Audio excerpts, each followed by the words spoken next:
Heart Beats. I'm Sudie Landry, and today I have someone I've been waiting, I know, at least 2 years to get him in the studio. I want to welcome Warren LaCoste, who is the author of Holy Rider, The Priest and the Gang, and also of another book, which is the Market Street Priest, Stories from the Different Medical Clinics. Thank you for coming on the show, Warren. Thanks for having me. Look, there's a whole lot to discuss in the few minutes that we have. And Acadiana, you won't hear too many stories like this, so be sure to sit back and relax and listen, because this man has done it. He's come from a certain element that a lot of people wouldn't even venture into. So, first of all, let's talk about the book on the screen, Holy Rider. Okay. Well, I guess I would have to say that riding with a motorcycle gang is not something as a kid that you look forward to when you grow up. Actually, what happened was I backed into it. My father, and his name is Mickey, the vice president of the club, of the gang, if you will, and he and I both had parents that belonged to boating association, race boats. And I was looking at him, and he was looking at me, and he finally came up to me and he said, "Hey, I hear you in the seminary. Is it true that y'all don't like girls?" And I said, "Well, I have a question for you. Are you a sissy wearing your hair that long? Is that normal?" His hair was down below his shoulders. And so he punched me right away, affectionately, so to speak. And one thing led to another. We got to be good friends. And then he said, "Hey, how would you like to come for a ride with me this afternoon?" I said, "Lead the way." I was always open for a challenge. So off we went. And we went to this bar out by the lakefront. And one by one, these other gentlemen started trickling in, with their full regalia, ding-a-ling-a-ling. You could hear the chains and stuff as they entered. And I was telling one of the gentlemen over here that's helping you out that bar scene was unique because it was right by the where they keep all of the boats, in the harbor. And what was fascinating is it was a meeting place for the bikers. And a lot of, we call them citizens, would come in there and order meals and what have you. And they were sitting there drinking their beer, and one of them looked up, and he just stood up and walked over to this fella eating French fries, and I'm sure it was a hamburger, with his family. And one of the bikers says, "Excuse me, sir, are you going to eat all those fries?" So the guy says, No, here, I'm finished. You can take them all." And then the other guy started doing the same thing. So we laughed about that on many an occasion, but that's just typical of the interaction between the gang and the citizens. Again, that's the word we use for them. But Let me interject on something. Sure. Okay, first of all, you are, at this time, in the ministry, and you're still wearing your collar when you go out. I love what you said in this particular piece. It says, author, a former priest, describes his work with a motorcycle gang in New Orleans, the goals he hoped to accomplish, and the reasons he left the gang. And said by day, of course you had duties by day, and you tried to save souls by night. So this motorcycle gang, that's the story here. Right, that is the story. The point is, I got to be close to these fellas, and at the beginning it was kicks, riding. It was an exciting thing. These bikes were very powerful for that day, and as I say, I was invited to ride with Mickey, and I got to be riding with others. Well, it wasn't long before I realized that there's some serious work that needs to be done here. There's lots of problems these people have, and you would have to use the term unchurched, right? And so they used to sit down, while they drinking their beer, and they would ask me questions. And as I say, one thing led to another, and eventually I got to be really tight with them. Now, this so happened to all take place before I was ordained a priest. Oh, okay. Yeah, that was 6 months before. Then when I was ordained, I get this phone call shortly after from Mickey, and he says, "Warren, all the guys missed you, Padre. You need to come." Not too many gangs could say, "We have a full-time Padre riding with us." It was bragging rights. But anyway, it was serious in a way, but not too serious. Eventually, it got to be very serious because there was literally a killing that took place, and I was indirectly involved in it. I mean, in the sense that the whole gang came together and they were projecting a way to get even with the guy that shot their member. It was actually the president of the club that this guy had killed. So you can imagine the electricity, shall we say, that generated from this event. So that's when it got really, really serious. So I'll put it to you this way. Can you imagine I'm a full-time priest, and here it's 30-something guys sitting around planning how they're going to get even with the guy that shot him. And I couldn't sit by and watch this and listen to this because I'm culpable in a certain sense. So I called their hand and I said, I used to think you guys were so smart, but I think y'all pretty stupid to be doing this when every cop in the city of New Orleans knows you're going to retaliate. So calling them that name didn't help my relationship with them, I can tell you. And I said a few more things which I won't repeat here, but I realized at that instant it was time to go. And when I got up to leave, one of the guys threw a pretty big dagger at me, and it stuck in the wall, and I kept going. I never looked back. And that's how I got out. But before that happened, there was a lot of good that took place. And I have to say, I really, really got to know these guys and like them very much. If I remember correctly, you rode with him 2.5 years.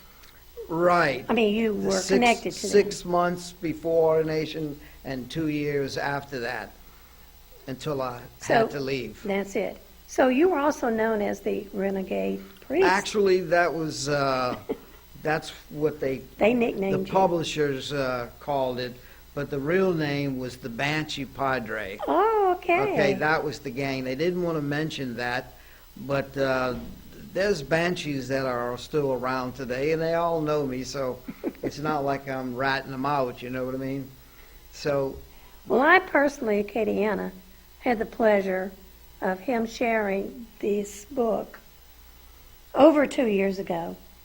And I'm saying, oh my gosh, you have got to come on this show so we can tell the people out there, Hollywood, are you listening? I mean, Acadiana, you're listening. But you're also being fair about being a priest and also later why you gave up the priesthood. right. So this is a story of just one season to another. Right. Quickly to address that point, I was having issues in my own mind even before I was ordained. I had doubts about whether or not I had a calling to celibacy, that's what you call it. And I talked at length with my spiritual director, and he said, "Warren, I know you better than you know yourself, and I think you ought to go ahead." So since he was smarter than me, I went along with him. And about a year or so after that, I realized that I didn't have the gift of celibacy, and I had to get out. What was interesting is that the spiritual director said to me, one thing comes clear to me. You are in love with love. And I said, that's it. That's exactly the point I've been trying to tell you. I don't have the vocation to celibacy, not priesthood. There's a distinction between the two. And I'm still a priest to this day, but I'm able to marry because I don't have that vow around my neck anymore, so to speak. Well, that's amazing. You just told me something I did not know, and that's great. Yeah, that's how I got out. But the whole time that I was riding with them, I was a full-time member of the clergy. Okay? And talk about the clergy. Were they aware when you were doing your duties by day that you were involved in this nighttime trying to save the world? Well, it's I know funny. one person was aware of it. Yeah, my wife. Okay. No, I wasn't married No, yet. not that time. It's the nuns that took a ride with you on the Oh, motorcycle. yeah, that's true. That's true. I thought maybe But she might be your wife in the future. No, that's too long of a story to get into right now. But the main thing is, It was out in the open. nobody in this what's Clergy. the word? In the clergy, that's a good general word, Mm-hmm. knew anything about this. I did all this incognito. It's sort of like, they accuse Jesus of eating and drinking with sinners. Hello, that's what I was doing, and the emphasis here would be more on the drinking. But the fact is that I had a role to play, and to summarize, there were some very questionable people, and I helped a lot of them get out. And therein lies my whole dilemma. Because, you see, the administration of this group wants to get members, and here I was trying to get them out. And there was a major conflict that ensued, and it was not healthy for me because they had pretty much tagged me to be eliminated, pretty much. And that's when that other guy happened to kill the leader, and that left me off the hook, you see. But I wanted to throw that in. Well, I'm glad that you did, because it is amazing that there's a season for everything, as we know. And the fact that while you were there, you were protected. You learned a lot. You shared a lot, and you still were set free, and still Yeah. are okay with this gang of people who Oh, yeah. are still here. But the question I wanted to ask you, pretty well the title clears it up. When was this book first published? And we know why it's called now Holy Rider. Yeah. Again, I didn't pick that title.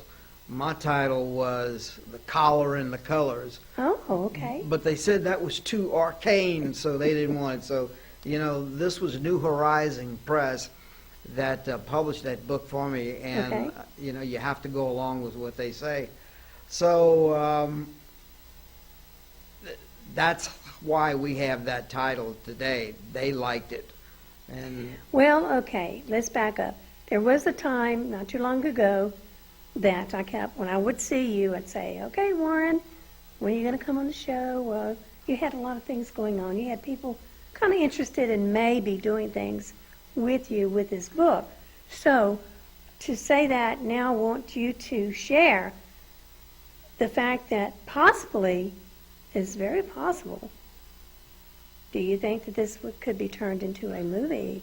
Because I know with what I read, okay, I could see it being. I would venture to say, especially when the book first came out, there wasn't a day hardly that somebody didn't mention it to me. Every time somebody read it, they said, oh my God, this is a movie, this is a movie. Oh, yeah. But saying it's a movie is one thing.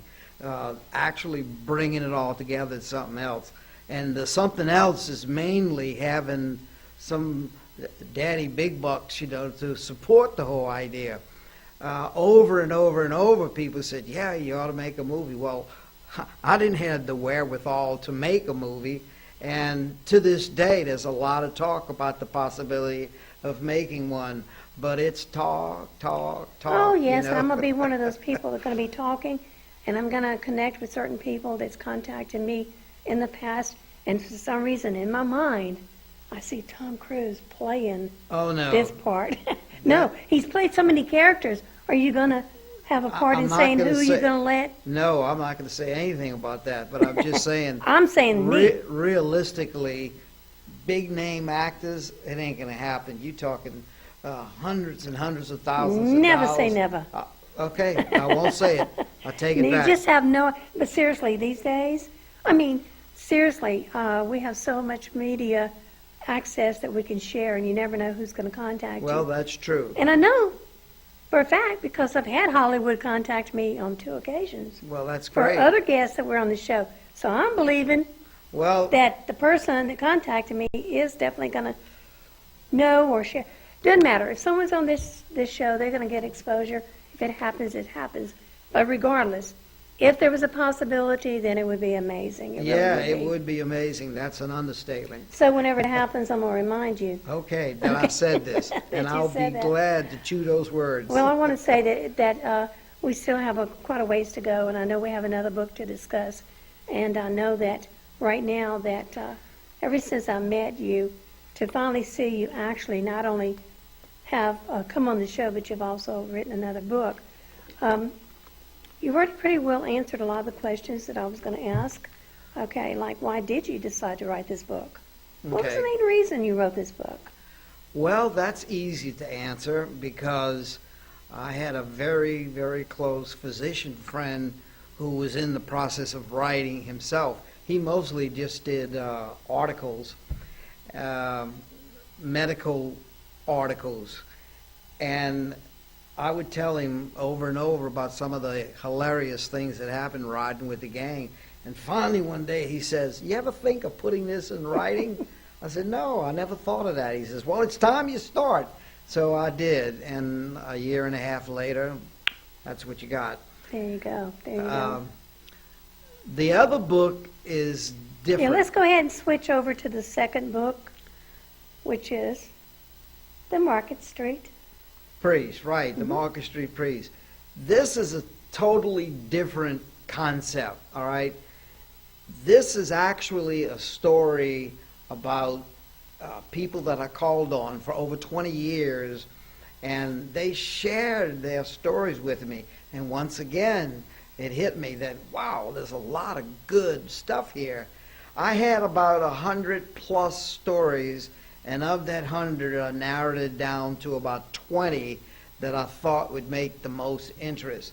But these are all true stories, just like Holy Rider is a true story. Yeah, we want to emphasize that. Yeah.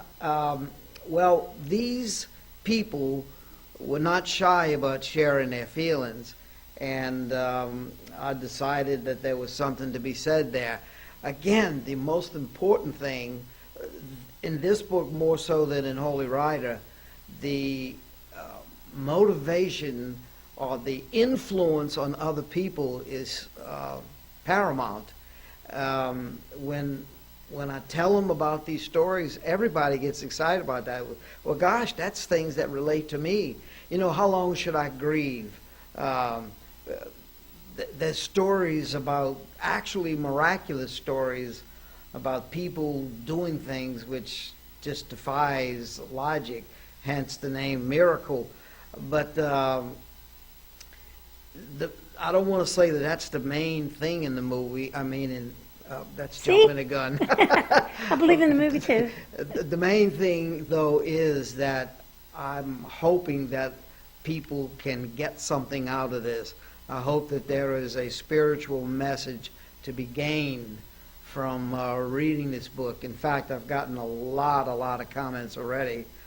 Not a lot of sales, but a lot of comments. Sooner or later, it all happens. It yeah. takes time. So the picture you see up there is mostly to depict the fact that these are all doctor office type of environments, you see, and therefore their stories. The reason that I call it the Market Street Priest is because all of the stories are generated from the people in the marketplace where they work.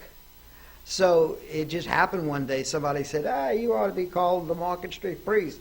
I'll take it. So it went on from there. And So you list up there that it's the medical clinics. So how are you involved in that today, well, if any? no, that's a very good question. It's almost going on 20 years now. I gathered these stories over 20 years, and some of the people that I talk about are still living, and a couple of them have contacted me. They're delighted, to tell their story. But having said that, I bend over triple backwards not to reveal any identities. That's right. And I even changed the gender on a few people just to make sure, that I wouldn't be revealing any secrets. The most important thing is the actual story. That is what is important. And protecting the identity is so important also. Right. You can wanna- still tell a good story without offending anybody or perhaps letting their Yeah. personal life be exposed. But And you that's- asked me, why I disappeared. Well, when I finished writing that first book, the second book, I realized I had some terrible mistakes that I had made in there. In terms of revealing identity.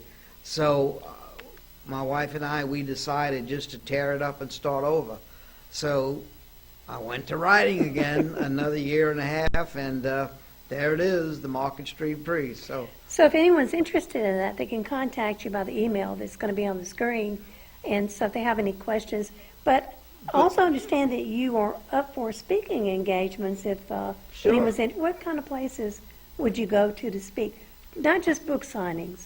What else? Well, Because we have about there's 2.5 lots of- minutes left. there's lots of groups that are looking for different kinds of speakers and so forth. I call them motivational That's right. talks, That's okay? right. And they are, and once again, it's the same purpose.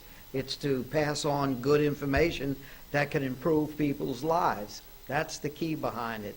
Always looking out for that. That's my goal, is to sow the seeds, as the expression goes in Scripture. So that's Okay, so we are now definitely a published author, and you are still practicing in different areas of the clergy. oh yeah. But how did you make a living now? Let's talk about your profession. Okay, well, when I said that these people were sharing their stories with me, Mm-hmm. well, I had already left active ministry by this time, Mm-hmm. and I had a real job now. I was selling medical and surgical supplies, and I was extremely successful at that. So it was really easy to make the transition.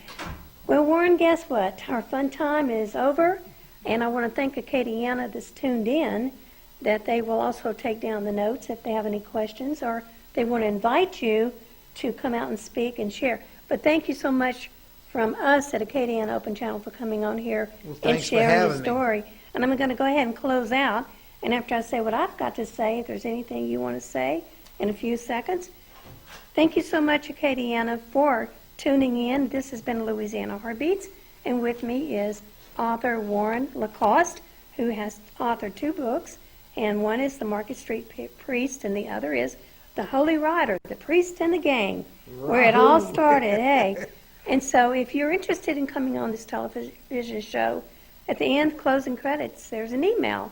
Let us know what you're thinking. It just might be you that we're showcasing, or even you to come back, Warren, and tell us what the update is. Okay. Until then, happy writing, and be blessed, and know your dreams can come true. What Right. would you like to say? And happy riding. R-I-D-I-N-G. Yeah, Right. for those All he right. loves his Harley. Do you still have it? No, I actually got tired of the Harley and I went to flying. So I got my pilot's But you license. have good pictures and memories from that. Oh, absolutely. Absolutely. Well, we're getting to the end of the rolling credits, so in a few minutes we will be finished. And we definitely want to thank you again for coming in today. And thank you for having me. Yes, sir, and don't move until